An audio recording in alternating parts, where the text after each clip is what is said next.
My bag started a week ago. My bag started a week ago. Bivuze ngo my bag yatangiye mu cyumweru gishize. My bag started a week ago. I've been waiting for you for 2 hours. Namaze amasaha abiri ngutegereje. I have been waiting for you for 2 hours. Namaze amasaha abiri ngutegereje. I have lived in Rwanda since 2010. I have lived in Rwanda since 2010. Natuye mu Rwanda kuva muri 2010.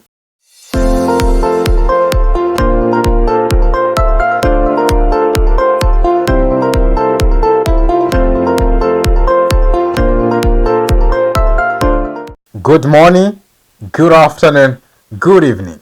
Ladies and gentlemen, this is again Learn English Fast. Ani kuri Iga Vuba Icyongereza.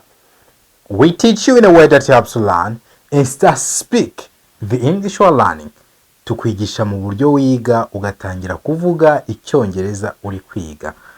Today we are going to learn 3 words. Uyu munsi tugiye kwiga amagambo atatu. 3 words. Tugiye kwiga for, since na ego. Turebe uko tuyakoresha. Ni amagambo akunda gukoreshwa cyane, nibwira yuko ukwiye kuba wasobanukirwa ukayakoresha uyazi ndetse ukayakoresha neza. That is what you're gonna be doing in these few minutes. Gonna be together. Muri minota mike tugiye kuba turi kumwe, ibyo nibyo tugiye kuba dukora. And at the end of the lesson we will do exercises. Ku iherezo ry'isomo turaza gukora imyitozo. Now, before we dive into the lesson of today, I want you to know that we can teach you wherever you are. Twakwigisha aho waba uri hose. If you are in USA, Canada, Europe, or any part of the world, and you feel like you want to learn with us, we can teach you. Uri muri Amerika, muri Canada, muri Europe, n'ahandi hose, ukaba wifuza kwigana natwe, twakwigisha aho waba uri hose. If you are in Uganda, Kenya, Tanzania, and you are struggling to speak English, uri muri Kenya, uri muri Uganda, uri muri Tanzania, kuvuga Icyongereza bikaba bikubera imbogamizi, we got you covered. Just you pay school fees, tukagukurikirana kuri Zoom. We have wonderful lessons just waiting for you. Dufite amasomo meza cyane ateguye neza agutegereje. Now, without further ado, let's dive into the lesson of today. Reka twinjire mu isomo ry'uyu munsi. Let's start with for. For tuyikoresha ryari? For ni ijambo dukoresha tugaragaza period of time, tugaragaza igihe ikintu cyamaze. For is used to show period of time, cyangwa se igihe ikintu kimara, cyangwa nanone igihe ikintu kizamara. For example, ushaka kubaza umuntu ngo how long are you gonna stay here? How long are you gonna stay here? Wabibaza umuntu cyangwa se we akabikubaza. How long are you gonna stay here? Bivuze ngo uramara igihe kingana iki hano. How long are you gonna stay here? Ubwo ni wowe ndi kubaza. Ari undi muntu navuga ngo how long is he? Ubwo wowe ni umuntu w'igitsina gabo. Ari uw'igitsina gore navuga ngo how long is she? How long is he gonna stay here? Aramara igihe kingana iki hano, ari igitsina gabo. How long is she gonna stay here? Aramara igihe kingana iki hano, ari igitsina gore. Noneho ari benshi twavuga ngo how long are they gonna stay here? Baramara igihe kingana iki hano. How long are they gonna stay here? And the response would be bitewe n'igihe bari buze kwamara. Icyo gisubizo nicyo ushobora kuba watanga. You can say they are going to stay here for 2 weeks. Bagiye kumara hano ibyumweru bibiri. They are gonna stay here for 2 weeks. Cyangwa se he is going to stay here for 2 days. Aramara iminsi ibiri hano. Okay? Or you can say I'm gonna stay here for 2 hours. Ndamara hano amasaha abiri. I'm gonna stay here for 2 hours. That is 4. Let's keep seeing more examples. Kugira ngo ukomeze usobanukirwa 4, reka turebe izindi ngero. You can say my mother and I are going to New York for 2 days. My mother and I are going in New York for 2 days. Mama nanjye tugiye muri New York tuzamara iminsi ibiri. My mother and I are going in New York for 2 days. Okay? Dukoresha my mother and I. Ntabwo uvuga ngo my mother and me. No. You say my mother and I. Mama nanjye, cyangwa se my brother and I, my friend and I, you and I. Okay? Uko niko tubivuga. My brother and I are leaving. Muvandimwe wanjye nanjye turagiye. Or my brother and I are leaving for 2 days. Turagiye tuzamarayo iminsi ibiri. My brother and I are leaving for 2 days. Muvandimwe wanjye nanjye turagiye tuzamara iminsi ibiri tudahari. That is 4. Let's continue with more examples. Reka dukomeze n'izindi ngero dukomeza kureba 4. Ahandi dukoresha 4 ni muri present perfect cyangwa se past perfect tenses. Muri present perfect uzayisangamo tuvuga igihe icyo kintu cyamaze. Okay? Example, you can say I've lived in this country for 3 years. I've lived in this country for 3 years. Nabaye muri iki gihugu imyaka 3. I've lived in this country for 3 years. You see, ndi kuvuga igihe icyo kintu cyamaze. I've lived in this country for 3 years. Dukoresha present perfect tuvuga experience, ibyo umuntu yanyuzemo. Icyo gihe ndi gusharinga experience yanjye.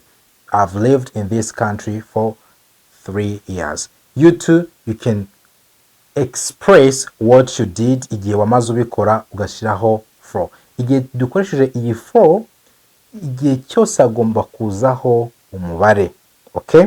For 3 years hajeho umubare wa gatatu, imyaka 3. Another example, you can say I've been waiting for you for 2 hours. Namaze amasaha abiri ngutegereje.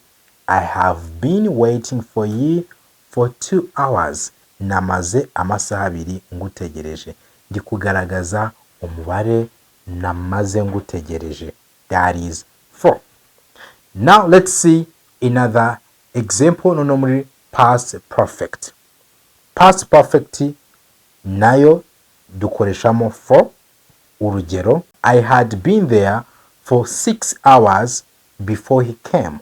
I had been there for 6 hours before he came. Past perfect tuyikoresha tuvuga igikorwa cyabaye mbere y'ikindi gikorwa. Okay? Ariko hano ndi kugaragaza noneho n'igihe byatwaye. I had been there for 6 hours before he came. Nari mpari amasaha 6 mbere y'uko aza. I had been there for 6 hours before he came. Nari mpari amasaha 6 mbere y'uko aza. You see, ndi kugaragaza yuko icyo gikorwa nagikoze hagashira amasaha 6 nyuma hakaza ikindi gikorwa cyuko yaje kuza. That is 4. Next example can say I have had this skate for long time. I have had this skate for long time. Iyi jipo nyimaranye igihe. I have had this skate for long time. Now let's see next word. Reka turebe irindi jambo. Next word is since. since tuyikoresha tugaragaza igihe ikintu cyatangiriye. Since, okay? Since. That is the word. Example, you can say, I have been waiting for you since morning. I have been waiting for you since morning. Nahereye kuva mu gitondo ngutegereje. That is starting point. Starting point ivuga since morning, kuva mu gitondo. I have been waiting for you since morning. Vuze ngo kuva mu gitondo nari ngutegereje, starting point ni morning. Next example. I have lived in Rwanda since 2010. I have lived in Rwanda since 2010. Natuye mu Rwanda kuva muri 2010. Since 2010 or since 2010. 2010 cyangwa se 2010 niko wabivuga. I have lived in Rwanda since 2010. Wait, my friend. Wait. If when you are speaking, you feel like you don't have enough words to use to express your ideas, niba igihe uri kuvuga ujya wumva amagambo akubana make yo gusobanura ibitekerezo byawe cyangwa utambutsa ubutumwa ushaka gutambutsa, this is a book for you. Iki gitabo kirimo inyunguramagambo z'Ikinyarwanda ndetse n'Icyongereza, English and Kinyarwanda dictionary. I'm telling you, this is a book that you will thank me if you get it. Iki gitabo nukibona uzanshimira. Next one, we have this book here. Iki gitabo kirimo dialogue cyangwa se ibiganiro. Igitabo cy'ibiganiro cyagufasha kuba watambutsa ubutumwa ku buryo bwiza cyane, kuko harimo topics zitandukanye, ndetse kuri buri topic hakaba harimo dialogue eshatu zigiye zitandukanye zagufasha kuba waganira n'abantu. Izi dialogue zirimo zisobanuye no mu Kinyarwanda, hakabamo irregular verbs, hakabamo phrasal verbs. I'm telling you, this is a book that you need. Iki ni gitabo ukeneye. And here with me again, I have another book. Mfite ikindi gitabo hano cya understanding verbs, cyo gufasha gusobanukirwa inshinga. Iyo dusobanura ibikorwa tuvuga byose ni inshinga burya tuba dukoresha. If you need to understand verbs, this is a book that can help you. Kirimo regular verbs ndetse kuri buri nshinga hakabaho urugero kuri buri nshinga. Ikindi nanone kiyongera ku iki gitabo harimo irregular verbs, inshinga zidakurikiza amategeko, hakabamo na modal verbs. Modal verbs ni inshinga z'icyiciro cya kabiri dukoresha twunganira. Of course, n'icyiciro cya mbere auxiliary verbs nazo zirimo zisobanuye neza. Nanone hakiyongeramo 12 tenses, ibihe 12 by'icyongereza. If you need one of our books, you can just let us know. Dufite n'ibindi bitabo. Dufite igitabo cy'abatangizi, dufite igitabo kirimo interuro 5,000, tukagira igitabo kirimo phrasal verbs. I'm telling you, dufite igitabo kirimo grammar. If you need one of our books, just contact us. You can get our number and let us know. We can help you to get the book. Let's continue the lesson. Reka dukomeze isomo ry'uyu munsi. Next example, you can say, I have been learning English since May. Bivuze ngo guhera mu kwa gatanu niho natangiye kwiga Icyongereza. I have been learning English since May. Umva byahereye ubu ariko n'ubu biracyakomeje uracyakiga. I have been learning English since May. By the way, let me give you an advice. Reka nkwereze inama yuko wiga Icyongereza. Kwiga Icyongereza ntabwo ari ibintu ukora ngo uze hano kuri channel wige niturangiza kukwigisha ngo wigendere ngo urambike. Icyo gihe n'Icyongereza wazakimenya, but it will take you longer. Bizagutwara igihe kirekire cyane. If you want to make your journey so fast, niba ushaka kubyihutisha, you should be listening to English songs. Ugomba kuba uri kumva indirimbo z'Icyongereza, ukaba uri kureba ibiganiro by'Icyongereza, ukaba usoma Icyongereza, ugasoma ibiri kuri level yawe. Ntabwo mvuze ngo ugende usome buri kintu cyose ubonye cy'Icyongereza, ibintu bigenda biri kuri level yawe, ugenda uzamuka wumva Icyongereza. The more you do that, the more you'll be able to speak English. Kuzagenda ubikora ugera igihe ukavuga Icyongereza cyiza ndetse cyiza cyane. But if you come here and learn one lesson and leave, cyangwa ugategereza muri weekend akaba ariho wiga without learning every day, I'm telling you, you are losing a lot. Icyo gihe ugenda uhomba cyinshi. Now let's continue with this since. Ijambo turiho ni since, dukoresha tugaragaza ngo ikintu cyatangiye ryari. Let's see another example. You can say this channel has been successful since it started. Kuva iyi channel yatangira yabaye successful cyangwa se byagenze neza ibona abantu bo kuyikurikira. This channel has been successful since it started. Okay? Another example can say my business went well since the opening. My business went well since the opening. Kuva natangira business yanjye byagenze neza. That is since. The last word that we're gonna see is ego. Ijambo tugiye gukurikizaho ni ego. Okay? Ego yo ni ijambo dukoresha tugaragaza ko ikintu cyarangiye. Iri ni ijambo uzabona muri simple past. That is ego. Simple past ni impitagihe, ni ukuvuga ngo cyasigaye mu gihe cyatambutse. Nibyo ego. Example. You can say I came in Canada 3 years ago. Naje muri Canada imyaka 3 ishize. I came in Canada 3 years ago. Naje muri Canada imyaka 3 ishize. Another example, you can say I called you 2 hours ago. Mu masaha 2 yashize naguhamagaye. I called you 2 hours ago and you didn't pick up the phone. Ntabwo wafashe telefone. I called you 2 hours ago and you didn't pick up the phone. That is ago. Next example. Urundi rugero twavuga ngo my bag started a week ago. My bag started a week ago. Bivuze ngo my bag yatangiye mu cyumweru gishize. My bag started a week ago. Next example. This building was built 50 years ago. This building was built 50 years ago. Iyi nyubako yubatswe mu myaka 50 ishize. This building was built 50 years ago. Now we are going to do exercises. Ngiye kuguhereza imyitozo ugende wuzuzamo.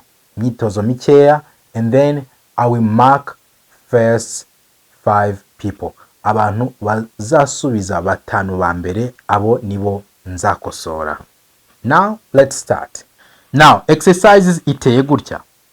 Complete each sentence with for, since or ago. Complete each sentence with for, since or ago.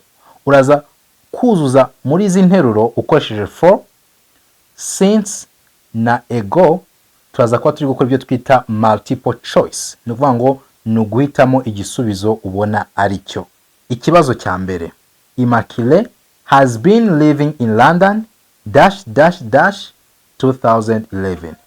Ibisubizo bitatu dufite ni for, since na ago. For, since, ago. Aha uraza guhitamo igisubizo cya nyacyo. Next one. Ikindi kibazo. His parents came to see him last summer and stayed -- 5 days. His parents came to see him last summer and stayed -- 5 days. Ibisubizo na ni bya bindi dufite for, since na ago. Urahitamo igisubizo cya nyacyo. Next question. I saw him 3 minutes -- urashiraho igisubizo. I saw him 3 minutes -- dufite for, since, ago. Uzuzeho igisubizo cya nyacyo. Next question. Our company was founded 50 years by Bonage. Our company was founded 50 years by Bonage. Urashiraho igisubizo wumva ko cyaba ari cyo. Ikibazo cya nyuma. I haven't seen Peter he moved to New York. I haven't seen Peter he moved to New York. Uraza gushyiraho igisubizo cya nyuma. Now, this is the end of our lesson today. Keep learning, keep growing, and see you next time. Tuzasubire ubutaha tureba andi masomo y'Icyongereza.